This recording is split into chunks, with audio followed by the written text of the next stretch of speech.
راعي نفسك بنفسك واهتم بنفسك بنفسك.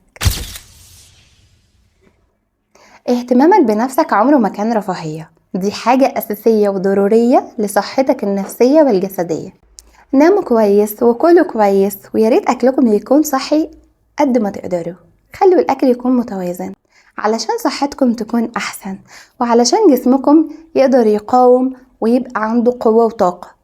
حاولوا برضو تهتموا بالرياضة، مش شرط تروحوا جيم لو مفيش وقت، حاولوا تتمشوا شوية، تعملوا شوية تمارين في البيت. وفي تمرين كده بسيط قوي ممكن تعملوه وانتوا في البيت. شوفوا اكتر مكان هادي وادخلوا اقعدوا فيه شوية 10 دقايق بس، تمارين نفس بس. خدوا نفس عميق واكتموه جوه صدركم، وابتدوا طلعوه واحدة واحدة من بقكم، وكرروه لمدة 10 دقايق بس. ولو انتوا بتحبوا القراية، حاولوا دايما تخلوا وقت من يومكم بتقروا فيه الحاجة اللي بتحبوها. ولو يومكم كله مشحون ومش قادرين تعملوا حاجة، شاور دافي مع حبة زيوت عطرية هيفرق برضو معاكم. راعي نفسك بنفسك واسترخي واهتم بنفسك علشان تقدر تكمل بقوة.